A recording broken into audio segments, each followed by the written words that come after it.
आप सभी पत्रकार साथियों को मेरा नमस्कार। आज 24 अक्टूबर रोड कांग्रेस मुख्यालय में हम एक गंभीर मुद्दे को लेकर आपके सामने आए हैं। मुद्दा है उत्तराखंड की बेटी अंकिता भंडारी को मिलने वाली न्याय की लड़ाई को लेकर। 19 वर्ष की मात्र हमारी बेटी अंकिता भंडारी पौड़ी गढ़वाल के यमकेश्वर स्थित भाजपा नेता के वनंतरा रिजॉर्ट में नौकरी करती है। ये नौकरी सिर्फ 28 अगस्त 2022 को लगी। महीना भर भी नहीं हुआ इस बेटी को भाजपा के नेता जिनका नाम विनोद आर्या है उनके रिजॉर्ट में 28 अगस्त के बाद सीधा 18 सितंबर महीने के भीतर अंकिता भंडारी पर कथित रूप से वीआईपी मेहमानों को अनैतिक सेवाएं देने का दबाव डाला जाता है, जो सबके सामने आ चुकी है सच्चाई। उसी दिन 18 तारीख को अंकिता इस वीआईपी को सर्विस देने से, आप समझ रहे हैं मैं शब्द का इस्तेमाल जो कर रही हूं उसका क्या मतलब है, उसे देने से साफ इनकार करती है बहुत बहादुरी के साथ कि वो कोई समझौता नहीं करेगी। उसकी हत्या कर दी जाती है। ये 18 तारीख को उसकी हत्या होती है और उसका शव चीला नहर में फेंक दिया जाता है। 19 से 22 सितंबर आप आ जाइए, 18 को हत्या होती है। 18, 19, 20, 21, 22 5 दिन तक एफआईआर नहीं होती। ध्यान रखिएगा, एफआईआर नहीं हो रही। मां बाप अपनी बेटी को खोज रहे हैं, कहते हैं लापता का मामला दर्ज कर लेते हैं। लापता होने का मामला, गुमशुदगी की रिपोर्ट और कोई गंभीरता नहीं कि बेटी 5 दिन से लापता है और रिजॉर्ट में थी। रिजॉर्ट के लोगों से पूछिए, कुछ नहीं, चली गई, लापता है, कोई पूछताछ नहीं, कोई कुछ नहीं। परिवार लगातार इसका दबाव बनाता है। तो 23 तारीख को अब सुनिए जरा, अब क्या हुआ? 19 से 22 तक लापता, कोई कार्रवाई नहीं, कोई खोजबीन नहीं, बस एक मामूली रिपोर्ट। 23 सितंबर को क्या होता है? स्थानीय भाजपा विधायक रेणु बिष्ट जो सबके सामने आकर कहती हैं कि पुष्कर धामी जी उत्तराखंड के मुख्यमंत्री के आदेश पर उत्तर प्रदेश के मुख्यमंत्री योगी आदित्यनाथ जी के से सबक लेते हुए उसने इस रिजॉर्ट पर बुलडोजर चला दिया है। और 23 सितंबर को बुलडोजर भी चल गया। बुलडोजर चलाने का एक ही मकसद था, अंकिता भंडारी वहां रहती थी, सब चीजों के सबूत उस रिजॉर्ट और अंकिता जहां रहती थी मौजूद थे और इन्हें पता था मामला गंभीर होने वाला है। और इन्होंने उस पर बुलडोजर चलाकर, उस विधायक ने पुष्कर धामी जी के आदेश पर बुलडोजर चलाकर उन सभी सबूतों को नष्ट करने का काम किया है। अब आ जाइए 24 सितंबर, बुलडोजर 23 को चल गया है, एफआईआर मामूली दर्ज की जाती है गुमशुदगी की, लेकिन 24 सितंबर को अंकिता का अब शव मिलता है, चीला नहर ऋषिकेश से बरामद किया जाता है। और जैसे ये शव बरामद होता है हाहाकार मच जाता है।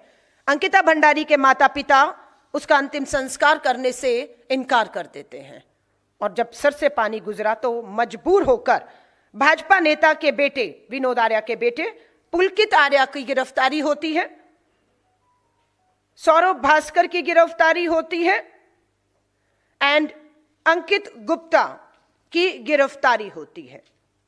इस गिरफ्तारी के बाद, ये गिरफ्तारी कब होती है? 24 को। बुलडोजर कब चल गया? 23 को। शव कब मिला? 24 को। अब उसके बाद देखिए 25, 24 के बाद 25 से 30 तक लोग सड़कों पर आए क्योंकि शव मिल चुका है। मामूली एफआईआर में देरी, लापता का मामला और बुलडोजर चला के सारे सबूतों को नष्ट करने के बाद जब जन आक्रोश सड़कों पर पूरा आंदोलन होता है तब सरकार को झुकना पड़ता है। और तब मामला मामूली एफआईआर नहीं, पुलिस का इसमें एक्सपर्टी नहीं थी कि वो इतने गंभीर मामले की जांच कर पाए, तो मुख्यमंत्री पर दबाव बनता है और मुख्यमंत्री उस दबाव में आने के बाद फास्ट ट्रैक कोर्ट का भरोसा देते हैं। क्या है? फास्ट ट्रैक कोर्ट, एसआईटी का गठन दबाव में। लेकिन हुआ क्या? 3 साल में वो वीआईपी कौन था नहीं सामने आता नाम। एसआईटी के मामले में जिनको गिरफ्तार किया गया उनका वीडियो मैं अभी आपके पास दिखा देती हूं। अक्टूबर 22 आ गया है, अभी अक्टूबर में एसआईटी को जांच सौंपी जाती है, तीनों आरोपी को गिरफ्तार कर लिया गया। वीआईपी एंगल को लेकर भी भारी विवाद हुआ, लेकिन चुप्पी अब तक बनी हुई है कि वीआईपी कौन वीआईपी था जिसपे बेटी को खास सर्विस देने का दबाव बनाया कर उसके इनकार के बाद उसकी इस तरह से हत्या की जाती है। ये जो अब गिरफ्तार किए गए उनका वीडियो मैं आपके सामने, जिसपे कह रही थी एसआईटी की जांच के बाद 3 साल के बाद 3 आरोपियों को दोषी करार देकर उम्र कैद उन दोषियों को दिखाना चाहती हूँ। वो वीडियो आपके सामने है। ये है कोर्ट में सजा मिलने के बाद जब तीनों आरोपियों को जेल से ले जाया जा रहा था, तभी सौरभ भास्कर, जिसे अंकिता की हत्या में उम्र कैद की सजा मिली है, कैमरे के सामने मुस्कुराता और पोज देता दिखा।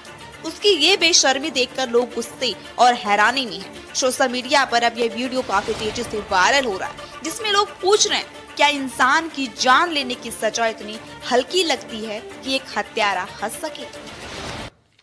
आप देख रहे हैं दोषी करार दिए गए हैं, सजा हुई है, लेकिन मुस्कुराहट, हाथ हिलाते हुए, ऐसे जैसे माफी चाहूंगे, ऐसे लग रहा है जैसे आजादी के आंदोलन में कोई शहीद होने जा रहा है या शहादत देने जा रहा है, बेशर्मी के साथ। और ये वही उत्तराखंड है जिसे देवभूमि और वीरों की भूमि कहा जाता है। और आज 3 साल के बाद पुष्कर धामी, आप सीबीआई जांच के लिए माने नहीं हैं, आपको घुटनों पर जन आंदोलन उत्तराखंड के लोग लाए हैं। कौन लोग आपको घुटनों पर लाए हैं? ये वो लोग हैं जो इस बेटी को, उत्तराखंड की बेटी को, और देश भर से आवाजें उठी। अब एक और वीडियो दिखाऊंगी जिसमें एक सेना का जवान सरहद पर है, बर्फीली चोटियों के बीच से उत्तराखंड का वो जवान अपील कर रहा है। भाजपा की ही एक महिला नेता थूक रही है भाजपा पर कि मैं थूकती हूं कि तुम इस तरीके से उस वीआईपी को बचाने का प्रयास अब तक कर रहे हो। हमारी महिला कांग्रेस ने 3 साल पहले जब यह मामला एसआईटी को सौंपने की मांग हुई थी, हमारी महिला कांग्रेस 3 साल पहले भी सड़कों पर थी, अपने सर के बाल महिला कांग्रेस ने मुंडवा दिए थे। एक महिला के लिए यह सब करना आसान नहीं होता। 3 साल तक हमारी महिला कांग्रेस अंकिता भंडारी के परिवार के निरंतर इसलिए सिर्फ संपर्क में रही कि इस न्याय की लड़ाई में एक भरोसा, एक विश्वास कि हम आपके साथ खड़े हैं। आपको कानूनी तौर पर मदद चाहिए, आपको इस मामले को लड़ने के लिए आर्थिक तौर से मदद चाहिए, आपको एक राजनीतिक, क्योंकि संसद में आवाज उठेगी, विधानसभाओं में उठेगी, हमारे विधायक, हमारे सांसद उठाएंगे, उस तौर पे भी हम इस परिवार के लगातार संपर्क में रहे कि आपको विश्वास दिलाते हैं अंकिता भंडारी के मामले में वो वीआईपी कौन था और उसे बचाने का प्रयास 3 साल से कौन कर रहा है, वो भी बराबर के दोषियों ने आगे लाकर, सामने लाकर सख्त से सख्त सजाएं देने की हम लड़ाई को लड़ते रहेंगे। मैं वीडियो आपको दिखाना चाहती हूँ। इतना कहने में थोड़ा सी भी संकोच नहीं होता कि अगर हम जीतने वाले होते तो ये लड़ाई यहाँ तक चलती। और जो ये वीआईपी हैं अजय कुमार और दुष्यंत कुमार, इनकी भी कॉल डिटेल निकाली जाए और इनकी लोकेशन निकाली जाए।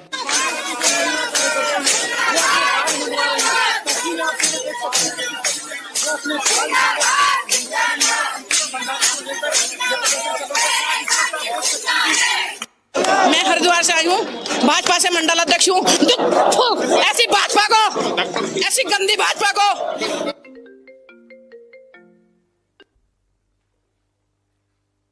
जिसने आज हमें रुला दिया, हमारी पहाड़ की बेटी, 19 साल की बेटी के साथ ऐसा बलात्कार किया। और फिर अरे जब एक रात में नोटबंदी हो सकती है, एक रात में लॉकडाउन लग सकता है, तो यहाँ तो 3 साल हो गए हैं। हमारी बहन अंकिता भंडारी को अभी तक न्याय नहीं मिला है।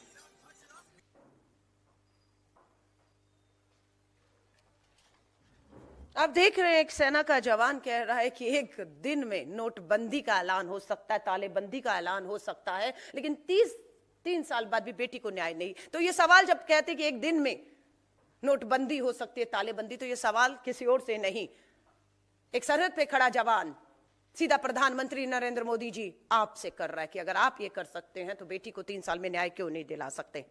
अंकिता भंडारी के पिता के मुंह से आपने 2 नाम सुने, अजय कुमार और दुष्यंत कुमार के नाम। वो बार बार इन नामों को ले रहे हैं। कहां है ये 2 नाम? क्या एसआईटी ने इनसे पूछताछ की? कभी इनको बुलाया गया? इनकी भूमिका क्या रही? और आज तक भाजपा इन्हें क्यों बचाने के, या मुख्यमंत्री धामी आप प्रयास कर रहे हैं, ये जवाब आपको देना होगा। ये लड़ाई खत्म यहां नहीं होगी। ये लड़ाई यहां से एक नया मोड़ लेने जा रही है, क्योंकि हमारा आज भी मानना है कि राजनीतिक प्रभाव के कारण, राजनीतिक दबाव के कारण एफआईआर दर्ज नहीं की गई 5 दिन तक, और एक राजनीतिक परिवार से जुड़े हुआ यह मामला था, इसलिए उन्हें बचाने की कोशिश की जाती रही। 23 सितंबर को जो बुलडोजर चलाया गया, बिना न्यायिक आदेश के बुलडोजर क्यों चला? कोई न्यायिक आदेश नहीं था, कोई पुलिस, किसी कोर्ट का आदेश नहीं था, तो विधायक ने बिना न्यायिक आदेश के बुलडोजर क्यों चलाया? सवालों के घेरे में विधायक भी है और बिल्कुल कटघरे में खड़ा होना होगा, क्योंकि उसने सबूत नष्ट करने का काम करके कार्रवाई के जो न्याय की प्रक्रिया में जो है बाधा डाली है।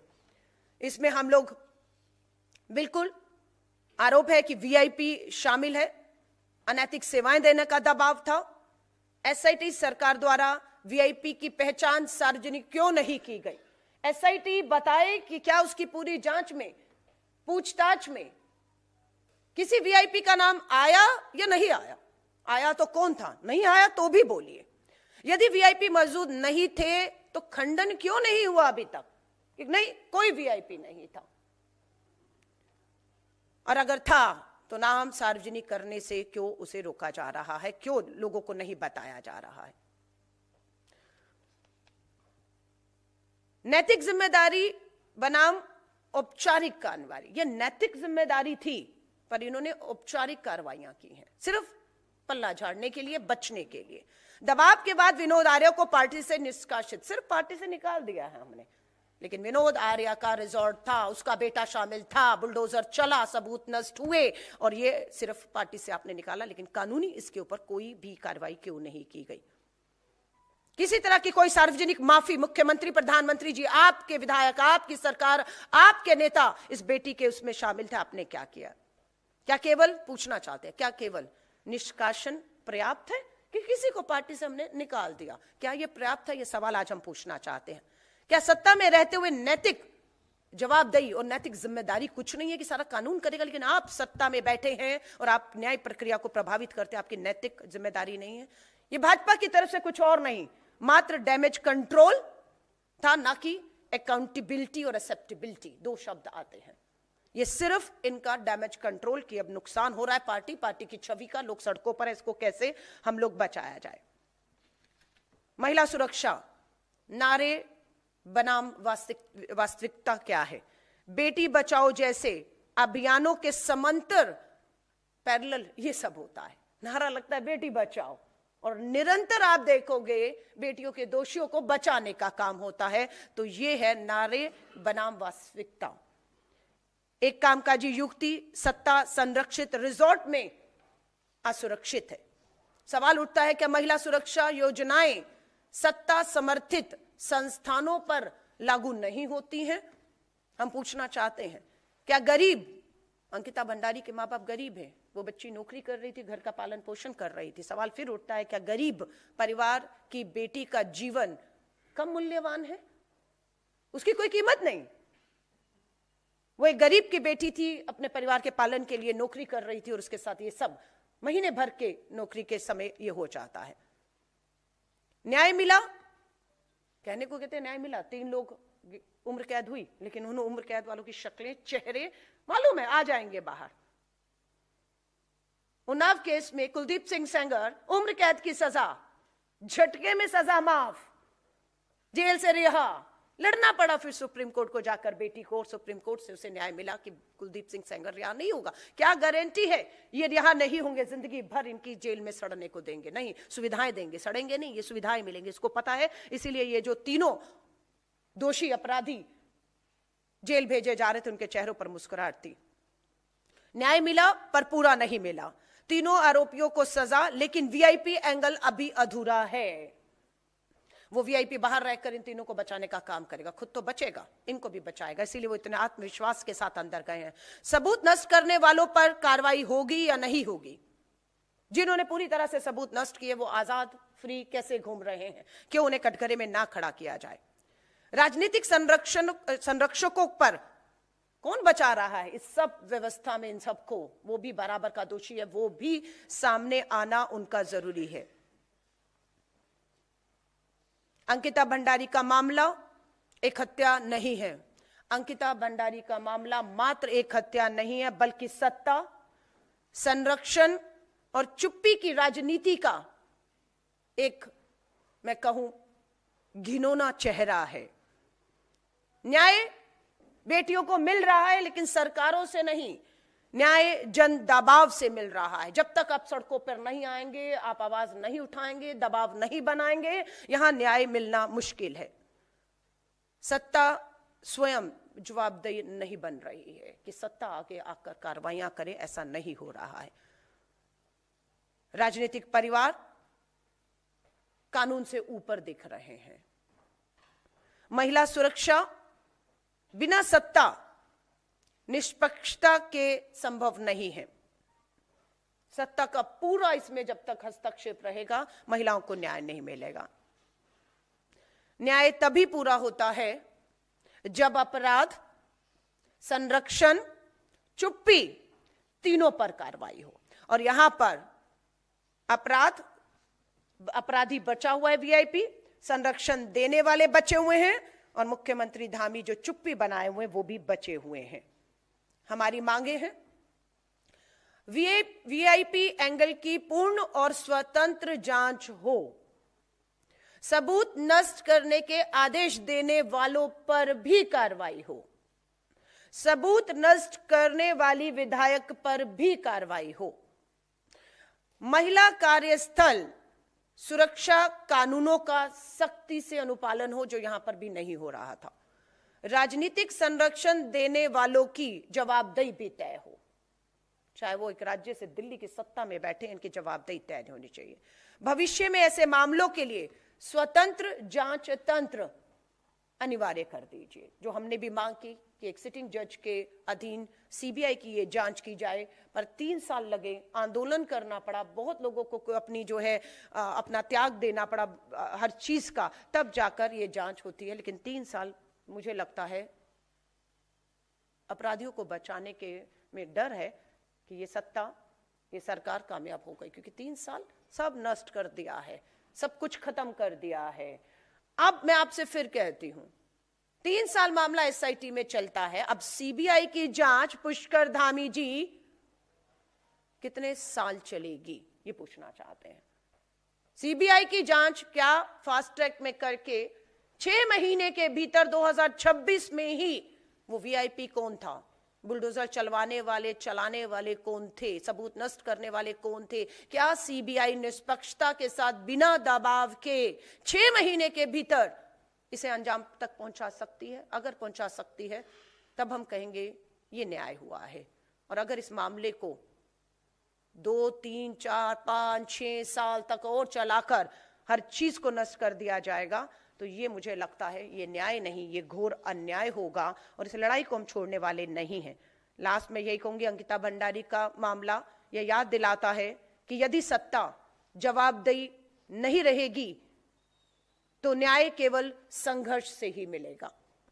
यह श्वेत पत्र न्याय की पूर्णता, महिला सुरक्षा और लोकतांत्रिक जवाबदेही की मांग करता है।